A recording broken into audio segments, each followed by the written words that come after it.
अगला प्रश्न है हमारे पास, प्रश्न संख्या 8।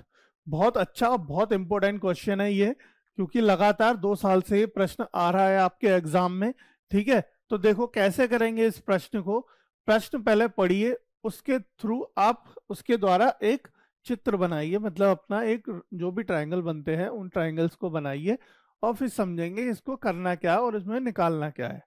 देखो प्रश्न पढ़ते हैं। एक चिड़िया 80 मीटर ऊंचे पेड़ पर बैठी है। जैसे जैसे पढ़ते जाएंगे वैसे वैसे बनाते जाएंगे। ठीक है, तो एक चिड़िया है, मान लेते हैं ये कोई चिड़िया है। ठीक, अब ये क्या है, 80 मीटर ऊंचे पेड़ पर बैठी है, यानी एक पेड़ बना लेते हैं। मान लीजिए ये हमारा पेड़ हो गया। ये कितना है, 80 मीटर है। 80 मीटर पेड़ पर बैठी है। ठीक है, इस पेड़ के ऊपर बैठी है। पृथ्वी तल के किसी बिंदु से चिड़िया का उन्नयन कोण 45 है। पृथ्वी तल, ये पृथ्वी तल है, ये हमारा है ना, ये हमारा क्या हो गया, पृथ्वी तल हो गया, नीचे जमीन जहां पे पेड़ खड़ा है। ठीक है,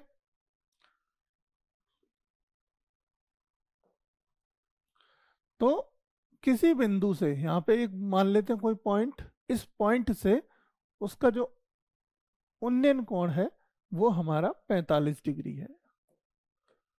45 डिग्री है। देखो मैंने जब भी बताया था किसी भी राइट एंगल में, मैं ध्यान दिला दूं आपको कि मैंने बताया था जब भी किसी भी समकोण त्रिभुज में जब एंगल कितना दिया हो, कोण दिया हो 45 डिग्री, तो ये भी आपकी 80 है, तो ये भी कितनी हो जाएगी, 80। तो ये तो 80 निकल आई। बस आपको याद दिला रहा हूं, अगर ऐसा ऑब्जेक्टिव में आ जाए तो ये बाल लिख देना, ऑप्शन चेक कर देना, बिल्कुल सही हो जाएगा आपका आंसर। ठीक है, इसके बाद आगे पढ़ते हैं, आगे बढ़ते हैं। चिड़िया क्षैतिज दिशा में इस प्रकार उड़ती है। जो चिड़िया है, ये जो क्षैतिज दिशा मतलब वही आपका ये एकदम क्षैतिज सीधा, हॉरिजेंटल जिसे कहते हैं, क्षैतिज तल कह लो, क्षैतिज दिशा में कुछ इस प्रकार उड़ती है कि उसकी पृथ्वी तल से ऊंचाई समान रहती है। मतलब जो पृथ्वी तल था ऊंचाई समान रहती है। 2 सेकंड बाद उसी बिंदु से चिड़िया का उन्नयन कोण 30 डिग्री हो जाता है। मान लीजिए वो यहाँ जाके कुछ था, यहाँ पे एक और पेड़ था और वो यहाँ जाके बैठ जाती है, और वो 2 सेकंड उड़ती है। कितने, 2 सेकंड उड़ती है, और 2 सेकंड बाद जाके वहां बैठ जाती है। और ये जो बिंदु था क्षैतिज तल पे, इसी क्षैतिज तल से अब क्या होता है कि उस चिड़िया का ये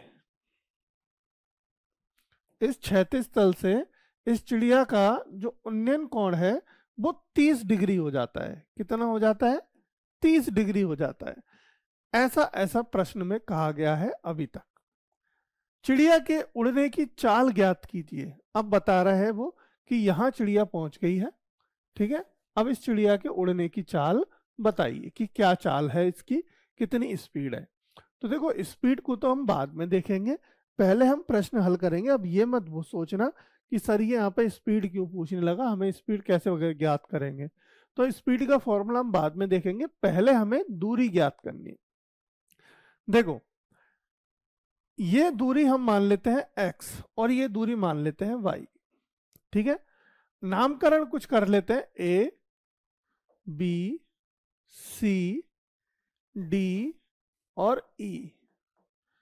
ठीक है, ये हमने नामकरण कर लिए। अब अगर आप देखें कि त्रिभुज ABC में, त्रिभुज ABC में हमारे पास जो एंगल बन रहा है वो क्या है, 45 डिग्री है। और त्रिभुज ADE में एंगल बन रहा है वो हमारे पास जो कोण बन रहा है वो बन रहा है 30 डिग्री का। तो देखो कैसे करेंगे, पहले हम x निकालते हैं और फिर हम y निकालते हैं। तो x और y मतलब देखोगे कि y हमें निकालना है, तो y की जो दूरी आएगी, ठीक है भाई, वो यहां से जो दूरी कितनी उड़ी है b से d तक, यानी इस पॉइंट c से e तक ही तो उड़ी है, c पे तो वो बैठी थी। अब c से e और b से d दोनों बराबर है ना, क्योंकि दोनों ही क्या है, क्षैतिज तल है, और क्षैतिज तल दोनों मतलब पैरेलल है, आपस में समानांतर हैं। समानांतर रेखा ऐसी रेखा होते हैं जो आपस में कभी नहीं मिलती, दूर दूर तक कितनी भी उन्हें बड़ी कर लो। तो ये क्षैतिज तल में जो समांतर रेखा है, इनकी जो दूरी होगी, ये दोनों हमारी कैसी है, एकदम परपेंडिकुलर लाइन है, रेखा है ये दोनों। तो ये दोनों कैसी होंगी आपकी, बराबर होंगी, BD और CE। तो ये दोनों बराबर हैं, तो इतनी ही दूरी उसने हमसे बुड़ी है, तो हम इसको मान लेते हैं y। क्या मान लिया हमने, y मान लिया। तो y बराबर जो वैल्यू आएगी उसको हम बता देंगे। तो देखो, चिड़िया के उड़ने की चाल ज्ञात कीजिए। हमें क्या बताना है, चिड़िया की उड़ने की चाल बतानी है। चाल कैसे बताएंगे, चाल वही मतलब speed equal to distance upon time, चाल बराबर दूरी बटे समय, है ना। चाल बराबर दूरी बटे समय के फॉर्मूले से हम ये बता देंगे।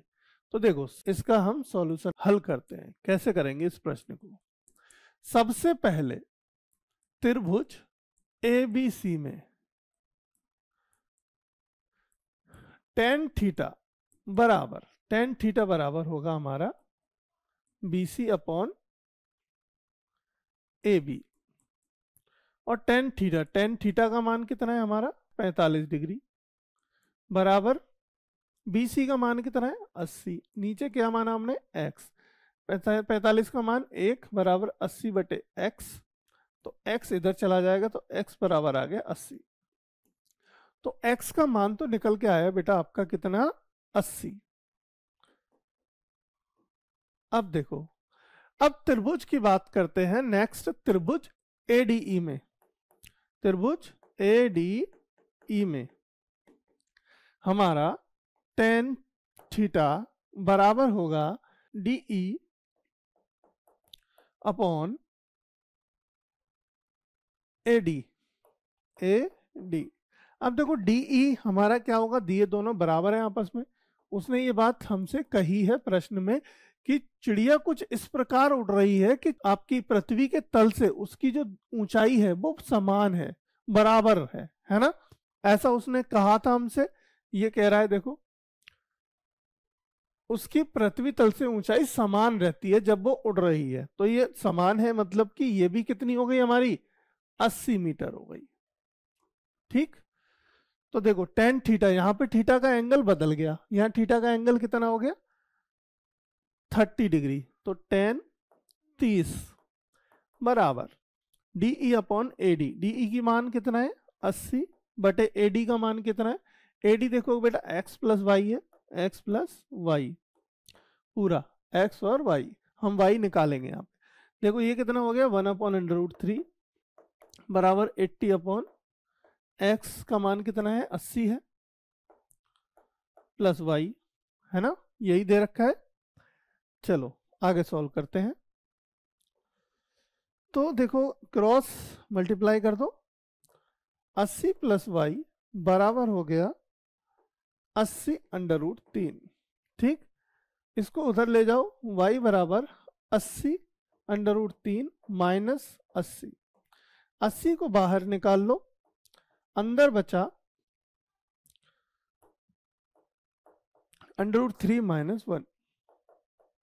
अब 80 इंटू √3 का मान हमें पता है, प्रश्न अनुसार क्या दिया है 1.732, 1.732 दिया है। तो 1.732 यहाँ रख दीजिए, -1 कर दीजिए। तो अब देखो -1 करेंगे तो कितना बचेगा 80 इंटू 0.732। अब इन दोनों का आपस में क्या कर दो, गुणा कर दो। इन दोनों का जब आपस में आप गुणा करेंगे तो क्या आएगा 58.56। कितना आ जाएगा 58.56। और आगे चलें, देखो जगह हमारे पास थोड़ी सी शॉर्टेज हो जाती है, कोई दिक्कत नहीं है, बट हम सॉल्यूशन करते रहेंगे और आगे बढ़ते रहेंगे। तो ये कितना आ जाएगा हमारा, तो y बराबर आ जाएगा 58.56 जब इन दोनों का आपस में हम गुणा करेंगे। ठीक है, अब यहाँ y का मान तो आ गया, जितनी उसने दूरी यानी तय की, हमें क्या निकल के आएगा, हमारे पास डिस्टेंस निकल के आ गई, दूरी जितनी उसने तय करी 2 मिनट उड़ने पर, 58.56 मीटर। ठीक है, अगर वो ये पूछता हमसे कि वो कितनी दूर उड़ी 2 सेकंड में, ठीक है, तो ये आ गई दूरी निकल के आ गई, हमारा आंसर हो गया। प्रश्न में बट हमसे पूछा उसने उसकी स्पीड क्या थी, यानी उसकी चाल क्या थी। अब बेटा चाल बराबर होता है दूरी बटे समय, है ना। तो दूरी कितनी निकल के आई 58.56 अपॉन समय क्या दिया है 2 सेकंड, 2 से इसको भाग कर दो, 2 दूनी 4, 2 नाम 18 पॉइंट, 2 दूनी 4, 2 अट्ठे 16। ठीक है, तो 29.98 मीटर पर सेकंड, मीटर पर सेकंड हमारा ये आंसर आ गया। ठीक है, यानी कि चाल कितनी आई, चाल आ गई 29 मीटर पर सेकंड, ये चाल आ गई चिड़िया के उड़ने की। तो यही हमें बताना था प्रश्न में। देखो बहुत अच्छा प्रश्न था, थोड़ा सा बड़ा है, पर क्वेश्चन भी आपका बड़ा है तो आपको आंसर भी और नंबर भी तो ज्यादा देगा, है ना। नंबर भी आपको 4 नंबर देगा। ये प्रश्न 4 नंबर में आया है पिछले 2 साल, तो 4 नंबर आपको बिल्कुल भी नहीं छोड़ने। पर प्रश्न देखोगे तो बहुत ज्यादा टफ नहीं है। हमेशा देखो एंगल में अगर कंफ्यूजन हो तो एक बात याद रखें बेटा, कि जो वस्तु पास होगी, जिस वस्तु को आप पास से देखोगे और कोई वस्तु पास है तो आपको सर ज्यादा उठाना पड़ेगा, है ना, सर ज्यादा उठाना पड़ेगा, तो उसमें एंगल ज्यादा होगा। और जो वस्तु दूर होगी, उस वस्तु दूर को जब देखोगे तो आपको सर थोड़ा सा कम उठाना पड़ेगा, तो एंगल भी कम हो जाएगा। ठीक है, तो जो दूर देखी जा रही हो वस्तु तो उसका जो कोण बनेगा वो छोटा बनेगा, और जो पास होगी वस्तु, ऐसे 2 स्तंभ है, जैसे कि 2 बिल्डिंग है, एक 10 मीटर की और एक 50 मीटर की। ठीक है, अब अगर दोनों समान एक जगह है तो 50 मीटर वाली जो देखोगे उस पर ज्यादा एंगल बनेगा, 10 मीटर वाली देखोगे उस पर कम एंगल बनेगा। बट वहीं वहीं क्या है कि 10 मीटर के बिल्डिंग के आप बिल्कुल पास खड़े हो, 50 मीटर बहुत दूर है, तो कोण बदल जाएंगे, है ना। तो इसी तरीके से कोण में कभी कंफ्यूजन ना हो। आप एक ही जगह से खड़े होकर जब वस्तु दूर की देख रहे हो तो एंगल कम बनेगा, पास की देख रहे हो तो एंगल ज्यादा बनेगा। ठीक है।